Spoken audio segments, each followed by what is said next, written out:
그래서 그 결과로 민주당이 좀 압승을 하지 않았나라고 개인적으로 생각을 해. 좀 기대를 했었지. 정책들이 많이 탄력을 받고 그동안 입법 통과가 안 되었던 많은 정책들이 좀 속도를 낼 것이다 라는 기대를 했었지. 그래서 기대만큼 됐어? 여기까지.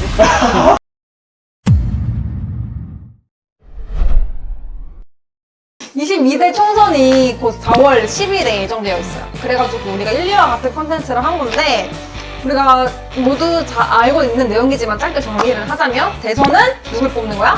국회의원. 국회의원. 아, 네? 대선이요? 오! 대선 있었네. 대통령. 여기 앉아 계시면 안 될 것 같아요. 순간 당연히 통선이라 할 줄 알고 준비한 답변인데 이게 갑자기 변화를 던졌네. 그래. 거의 GPT. 약간 기출문제식으로 이렇게. 우리나라의 국회의원은 총 의석수가 몇 석이죠? 300석이죠. 300석이죠. 네, 그래 국회의원, 지역구 국회의원과 비례대표 합쳐 300석입니다. 자, 그래서 혹시 지난 총선 때에는 기억을 다들 하시는지? 코로나 때 선거를 했잖아. 우리가 투표를 했잖아. 그때 다 장갑 끼고 가서. 그치? 맞아. 비인장갑 끼고 맞아. 발을 벗고. 맞아. 그렇게 했었어. 그랬었다. 코로나임에도 불구하고 그때 투표율이 66%로 아마 가장 높은 총선 투표율이었어. 하지만 인천은 기회에서 세 번째였다. 이번엔 투표율이 다를 수도 있어. 이번에는 그 어디 때문에 어디, 저기. 때문에 네, 다를 수도 있을 것 같고. 개항 어디 저기 계양구을. 거기 덕분에 이제 투표가. 오늘 패널 중에 계양구 패널이 안 나와서 너무 아쉽다. 아, 그러니까. 나는 그분의 생각을 꼭 들어보고 싶어. 왜냐면은 유권자니까. 아, 계양시. 나는 뽑고 싶어도 못 뽑거든. 맞아. 또 게다가 우리 저번 21대 선거 때는 기억나는 게 이때 민주당이 엄청 압도적으로 다 선거를 이제 이긴 걸로 알고 있는데 180석 이상으로 차지했었지. 특히 인천시도 그때 당시에 13석 중에서 11석을 민주당이 이제 다 이렇게 갖고 가면서 그때 당시에 이제 어떤 이슈가 있었는지 한번 얘기해보면 좋을 것 같아. 그 당시 이제 21대 총선에 아무래도 가장 큰 이슈는 코로나였던 것 같아. 사실 총선이 어떻게 보면 대통령의 중간 평가인 경우가 많잖아. 이제 코로나가 터지고 나서 정부의 대응이 좀 잘했다라고 평가하는 국민들이 많아서 그래서 그 결과로 민주당이 좀 압승을 하지 않았나라고 개인적으로 생각을 해. 좀 기대를 했었지. 정책들이 많이 탄력을 받고 그동안 입법 통과가 안 되었던 많은 정책들이 좀 속도를 낼 것이다 라는 기대를 했었지. 그래서 기대만큼 됐어? 여기까지. 그런 게 21대 총선이었다 생각하고 22대는 또 대통령도 달라졌고 또 그때 이슈와 지금 이슈가 또 다르니까 또 다른 성격을 띌 것 같아. 22대 국회의원 선거는 어떤 키워드가 좀 중심이 될 것 같아? 나는 아무래도 이번 총선이 아까 말했다시피 정권의 심판이냐 아니면 중간점검? 더 일을 해줘야 되냐 성격이 좀 강한 것 같아. 여당에게 힘을 착 줘서 그 대통령의 추진대로 쫙 가거나 아니면 그 대통령의 그 거부권을 무력할 수 있는 쪽으로 쫙 가거나 해서 하는 게 오히려 우리 나라에 도움이 될 거라고 생각해. 어느 쪽이든. 그리고 우리가 두 번째로 이슈를 가보면 서울 편입 그리고 메가시티의 이야기를 해볼 수 있을 것 같아. 우리가 알고 있는 도쿄나 런던도 메가시티가 된 사례이기도 하고 메가시티가 뭔데? 정확히 말하면은 이제 수도를 키우는 거야. 수도의 비중을, 크기를. 그래서 이 수도 근처에 있는 위성도시들을 흡수해가지고 수도를 키우고 이렇게 함으로써 이 수도에 대한 밀집화를 좀 최소화시키면서 좀 이제 행정구역을 좀 단일화시켜가지고 이 행정체제에 대한 비효율성을 줄이는 그런 역할을 해주거든. 근데 사실 도쿄 같은 경우에는 옛날에 되게 작은 수도였어. 근데 이게 점점 커졌거든. 지금은 이제 기존에 비해서 몇 배 이상 커졌는데, 근데 그 이유가 이제 똑같아. 일본도 우리나라처럼 저출산 위기를 겪고 있기도 하고 고령화 사회이기도 하고 또 이때 당시에는 지역 소멸 문제도 있었기 때문에 되게 이제 이걸 같이 추진했던 거야. 근데 다행히 또 여기는 되게 잘 됐던 이유가 일본 같은 경우에는 지역 소멸을 해결하고자 이제 좀 지방을 다 키웠었어. 그러니까 뭔가 우리나라도 지방에 대한 좀 특색 있는 뭐 관광 상품을 좀 이렇게 활성화를 해야 나는 이 메가시티가 먹힐 것 같아. 우선 순위가. 맞아. 그리고 한 가지 덧붙이자면은 김포 같은 경우에도 갑자기 김포시 편입이라는 얘기가 나온 거 보면 약간 좀 뜬금없다라는 느낌을 좀 강하게 받았어. 맞아. 좀 표심을 얻기 위한 총선용 공약일 수도 있지 않나라는 생각도 드는 것 같아. 이게 만약에 총선 끝나면 갑자기 메가시티 얘기 쭉 들어갈 수도 있어. 그럴 것 같기도 해. 총선에 이번에 10대 공약을 우리가 다 다룰 수는 없으나 몇 개만 좀 이야기를 했으면 좋겠는데 가장 먼저 인구 문제를 이야기를 해보고 싶어. 저출생이 진짜 심각하니까. 0.6명대를 기록했습니다. 드디어. 0.6명이 진짜 대단하더라고. 그게 100명이라는 사람이 있어. 근데 이게 이 남녀가 50명씩 있다고 치면은 0.6명이면은 이 50쌍의 부부가 일어서 50명 중에 0.6명. 그러니까 100명 다음 세대는 30명이 되는 거야. 그래. 그리고 이걸 한 번 더 거치면 9명이 되는 거야. 나 봤었어 이거. 그러니까 두 세대를 거치면 100명이 9명이 되는 거야. 이 정도로 심각한 문제인 거야. 이 0.6명이라는 게. 저출생이 발생하는 이유가 사실은 우리 청년들이 이 돈이 돈의 문제다. 결혼도 해야 되고 우리 결혼식 하는 데만 해도 돈 1,000만 원이 들어가더라고요. 결혼을 해야 애를 낳으니까 아무래도. 그렇지. 그것도 문제야. 결혼을 안 하고 애 낳은 사람들을 지원을 해준다거나. 그렇죠. 그러니까 어차피 한국의 루트는 취업, 결혼, 출산의 루트를 갈 수밖에 없어.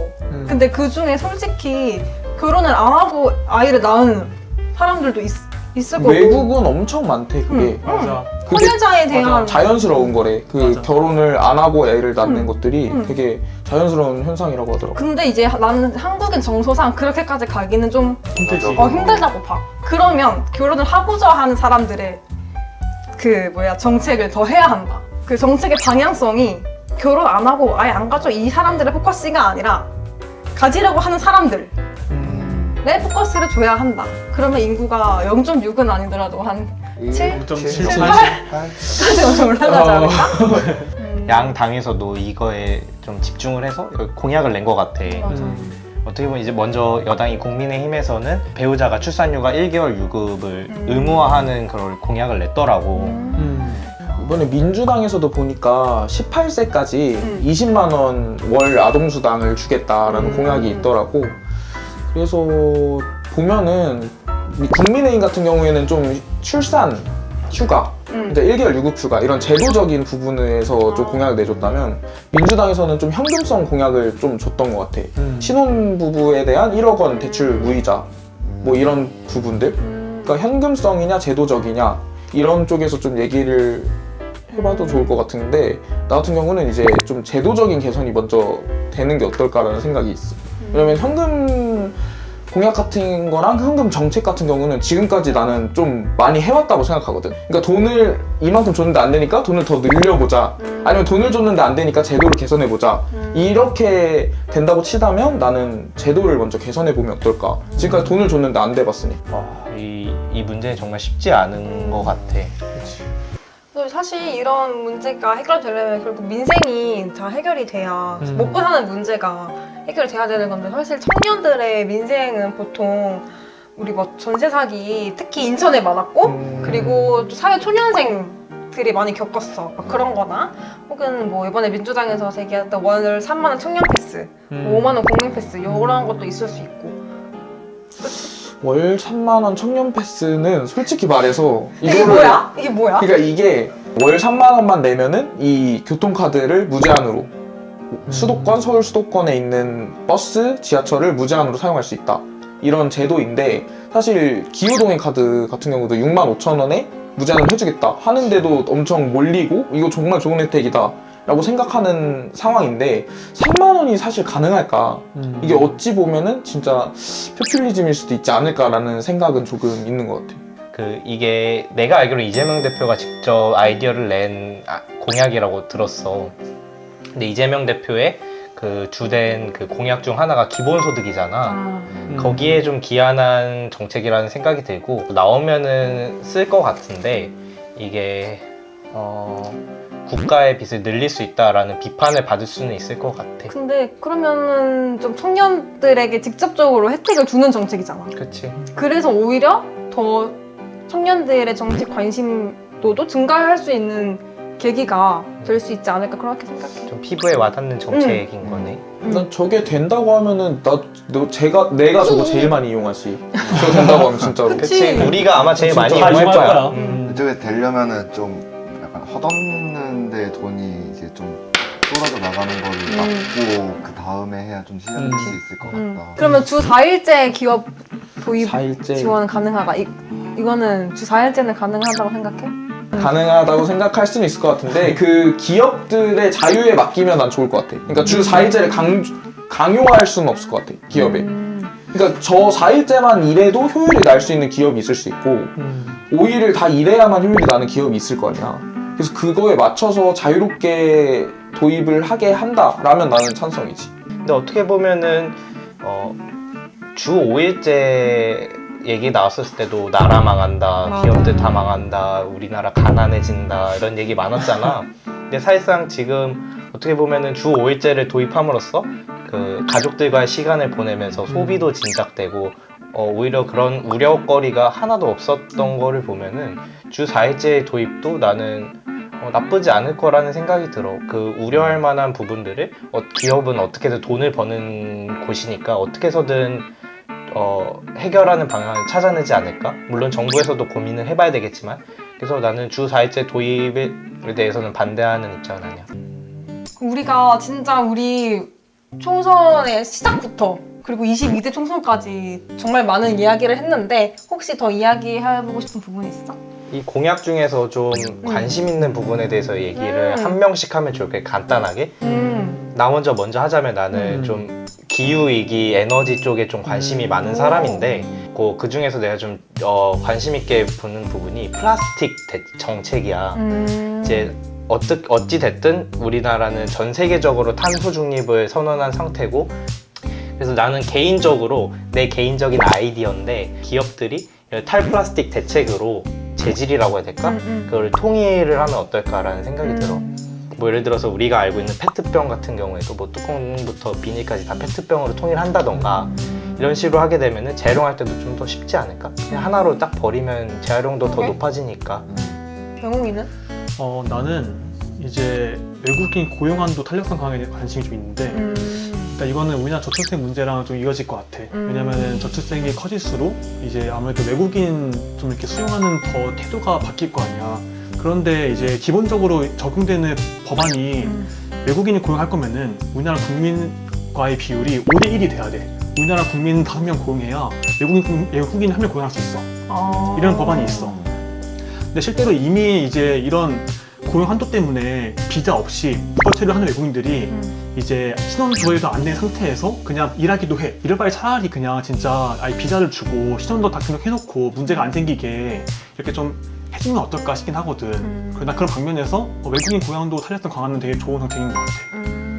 나는 좀 그러니까 두 정당이 둘 다 아쉬웠던 건 좀 청소년에 관련한 아동에 관련한 이야기가 둘 다 빠져 있어. 사실 10대들은 표가 없기 때문에 그렇게 10대들을 위한 정책을 펼치기가 힘든 건 사실이나 둘 다 없어. 그게 난 좀 아쉬워. 그 중에서도 내가 좀 관심이 있는 건 나는 좀 안전에 대한 부분이 좀 관심이 많아. 이렇게 민주당에서 데이트 폭력이나 가정 폭력에 대한 피해 보호를 강화한다고 주장한 게 나는 조금 더 좀 몰입이 많이 가고 이런 부분 난 안전에 대한 그리고 소수자에 대한 좀 이야기가 좀 더 총선에서 많아졌으면 좋겠다라고 생각해. 한석이는? 저는 이거는 진짜 해도 끝이 없다고 볼 수 있는 건데 장병에 대한 복지를 개선하는 거는 이거는 진짜 되게 천문학적인 돈을 들여서 끝없이 개선을 해도 끝나지 않는 그런 거라고 생각을 해요. 근데 이제 그 와중에 지금 충분히 복지가 개선이 될 수 있었는데 그동안 제가 듣기로는 비리가 군사 비리가 엄청나다고 들었어요. 거기에 대한 좀 정책이 눈에 띄고. 창균이는? 좀 이렇게 재밌는 거는 정부들을 좀 저격하는 공약들이 나는 좀 눈에 보이거든. 그러니까 뭐 예를 들면은 도시 침수나 홍수 예측 같은 경우가 작년 같은 경우에 물난리가 심했잖아. 저런 공약을 낸 것도 작년에 그거 대처를 못했기 때문에 우리가 하겠다라는 식의 느낌인 것 같고, 검찰 개혁 저것도 요새 많이 말이 많은 거잖아. 이번에 뭐 조국 전 장관이 당을 이렇게 신설하게 된 것도 그렇고 그런 부분들이 좀 보여서 재밌다. 내가 좀 재밌다고 하는 게 맞는지 모르겠지만 좀 재밌다. 왜냐면 흥미롭다. 왜냐면 이 공약을 내가 이렇게까지 좀 자세히 본 적은 없는 것 같아서 정부의 과오를 지적할 수 있는 그런 공약을 낼 수도 있구나 라는 생각을 했습니다.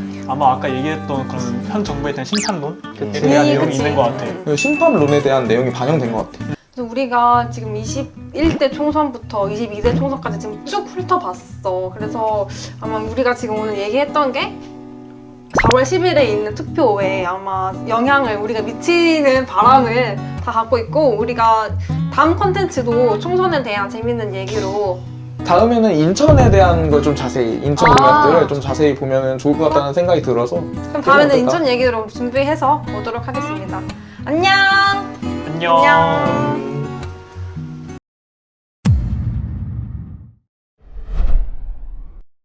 경인선 지하화, 이거는 정말 나는 솔직히 개인적으로 제발 좀 됐으면 좋겠어. 내가 전에 살던 집이 그 인천에서 구로까지 가는 그 1호선 라인 있잖아. 내가 거기 살았는데 1호선 들어올 때 따르릉 따르릉 비켜나세요 이 소리 들리는 거 알지?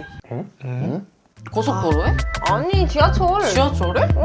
따르릉 따르릉 비켜나세요 이렇게 하고 지하철에 들어와. 진짜 스펀지 나왔어. 이거 진짜